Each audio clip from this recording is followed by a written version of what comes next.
हरे कृष्णा कृष्णा कृष्णा हरे हरे, हरे राम राम राम हरे हरे।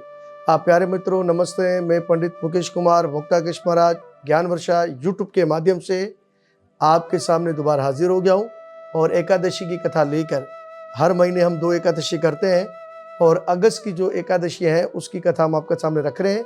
तो फर्स्ट यानी कि जो एकादशी होगी अगस्त के अंदर उसकी भी कथा हम आपके सामने रख रहे हैं। तो ये जो एकादशी है इसका जो नाम है वो पुत्रदा एकादशी है, जो हमारे YouTube चैनल पर आपको प्राप्त होगी और आप देखेंगे, इसको समझेंगे और व्रत रखेंगे और इससे पूर्व हम मंगलाचरण करेंगे। इसके बाद एकादशी की कथा में प्रवेश करेंगे। ओम नमो भगवते वासुदेवाय। ओम नमो भगवते वासुदेवाय। कृष्णाय वासुदेवाय देवकी नंदनाय च नंद गोप कुमाराय श्री गोविंदाय नमो नमः। हे कृष्णा करुणा सिंधु दीनबंधु जगतपते गोपीश गोपीका कांता श्री राधा कांता नमोस्तुते। तप्त कंचनम गौरंगे राधे वृंदावनेश्वरी वृषभानुसुते देवी प्रणामामि हरि प्रिया। जया श्री कृष्ण चैतन्य प्रभु नित्यानंद श्री अद्वैत गदाधर शिवासाति गौर भक्त वृंदा। हरे कृष्णा कृष्णा कृष्ण हरे हरे, हरे राम राम राम हरे हरे। ओम राम बाण नवल बाण लगे बाण टले काल। हरे कृष्णा। आइए पुत्रदा एकादशी कथा हम आपके सामने रखते हैं, तो ध्यान पूर्वक इसका श्रवण कीजिए। युधिष्ठिर ने पूछा, हे मधुसूदन, श्रावण के शुक्ल पक्ष में किस नाम की एकादशी होती है? कृपा मेरे सामने इसका वर्णन कर दीजिए। भगवान बोले, हे राजन, प्राचीन काल की बात है कि द्वापर युग के आरंभ का समय था। महिष्मतिपुर में राजा महिषजित अपने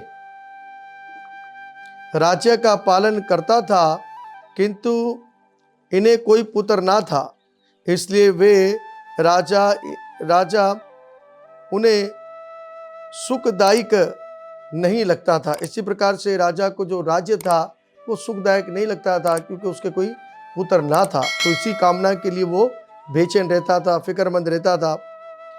तो अपनी अवस्था और उसकी अवस्था भी बढ़ रही थी, अधिक हो रही थी, देखकर राजा को बड़ी चिंता हुई और उन्होंने प्रजा वर्ग में बैठकर इस प्रकार कहा, हे प्रजाजनों, इस जन्म में मुझसे कोई पातक नहीं हुआ तो मैंने अपने खजाने में अनन्य कमाया हुआ धन नहीं जमा किया था और ब्राह्मणों और देवताओं का धन भी मैंने कभी नहीं रखा।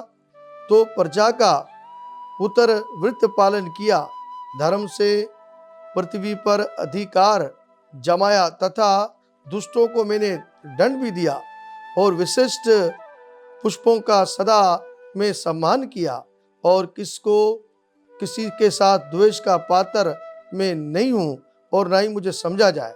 फिर क्या कारण है कि जो मेरे घर में आज तक पुत्र उत्पन्न नहीं हुआ?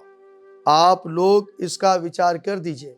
तो उन्होंने अपने सारे के सारे पुरोहितों को बुलाया और बिठाया और उनका विचार शुरू किया कि महाराज, मैंने तो हमेशा ही जो है धर्म के कार्य किए और मेरे से कोई पाप भी नहीं हुआ, तो फिर मुझे पुत्र क्यों नहीं प्राप्त हुआ? तो कृपा करके आप लोग इसके बारे में सोचें और समझें और कुछ उपाय मेरे लिए कीजिए।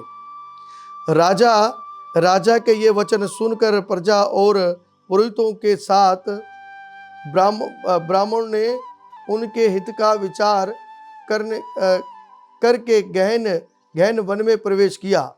राजा का कल्याण चाहने वाले वे सभी लोग इधर उधर घूमकर ऋषि सेवित आश्रमों की तलाश करने लगे। इतने में उन्हें मुनि श्रेष्ठ लोमश का दर्शन हुआ और लोमश जी धर्म के तत्व ज्ञान संपूर्ण शास्त्रों के विशिष्ट विद्वान और धर्मात्मा थे और पुण्यात्मा थे। उनका शरीर लोम से भरा हुआ था। वे ब्रह्मा के समान तेजस्वी और भागशाली थे। एक एक कल्प बीतने पर उनके शरीर का एक एक लोम वशीवर्ण होता और टूटकर गिरता, इसलिए इनका नाम लोमश ऋषि पड़ गया। वे महामुनि 3 काल की बात जानते थे।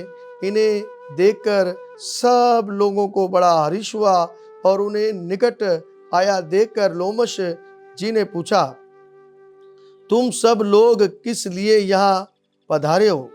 अपने आगमन का कारण बताइए।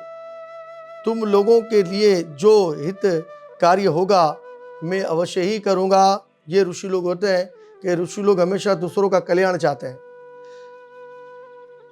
प्रजाओं ने कहा, हे ब्राह्मण, इस समय महितजीत नाम वाले जो राजा हैं उन्हें कोई पुत्र नहीं है। हम लोग उन्हीं की प्रजा है। उन्होंने पुत्र की भांति पालन किया था।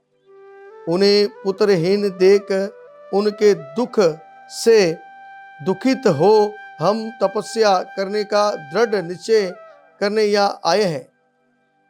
हे राजन, हे ब्राह्मण, राजा के भाग्य में इस समय हमें आपका दर्शन मिल गया। महापुरुषों के दर्शन से ही मनुष्य के सब कार्य सिद्ध हो जाते हैं। हे मुनि, अब हमें उस उपाय का उपदेश दीजिए जिससे राजा के यहाँ पुत्र हो जाए। उनकी बात सुनकर महर्षि लोमश 2 घड़ी तक ध्यानग्रस्त हो गए। तत्पश्चात राजा के प्राचीन जन्म का वर्तमान जानकर उन्होंने कहा, हे प्रजाजनों, सुनो। राजा महिषजित पूर्व जन्म में मनुष्यों को चूसने वाला धनहीन वैश्य था। यानी कि ये पिछले जन्म में एक वैश्य था जो लोगों को पैसा देता और उनका धन चूसता और चला था। वे वैश्य गांव-गांव घूमकर व्यापार किया करता था। एक दिन जेठ के शुक्ल पक्ष में 10वीं तिथि को जब वे दोपहर का सूर्य तप रहा था, वे गांव की सीमा में एक जलाशय में के पास पहुंचा और पानी से भरी हुई बावली देखकर वैश्य ने वह जल पीने का विचार किया। इतने में वह बछड़े के साथ एक गऊ भी आ पहुंची।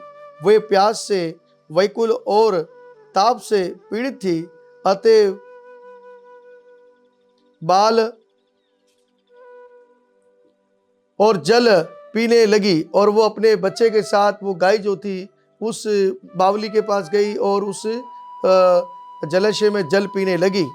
तो वैश्य पानी पीते हुए गाय को हाहाकार करने दौड़ा और उसी प्रकार से इसने क्या किया, अपने पानी पीने के चक्कर में उस गाय के बच्चे को हटा दिया और मारने लगा और स्वयं पानी पीने लग गया। उसी समय पाप कर्म के कारण राजा इस समय में पुत्रहीन हो गए और किसी जन्म के पुण्य से उन्हें तो अखंड राज्य की भी प्राप्ति हुई और कुछ उन्होंने ऐसे भी पुण्य किए थे जिसमें उनको अखंड राज्य की प्राप्ति हुई, लेकिन उनसे एक बहुत बड़ा अपराध हुआ कि गाय के बच्चे को उसने पानी पीने नहीं दिया, तो इसी कारण वो जो है पुत्र से वंचित हो गया।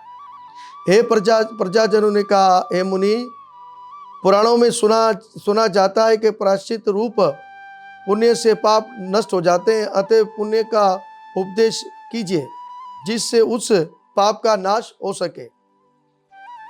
लोमश जी बोले, हे प्रजाजनों, श्रावण के शुक्ल पक्ष में जो एकादशी होती है वे पुत्रदा के नाम से विख्यात है।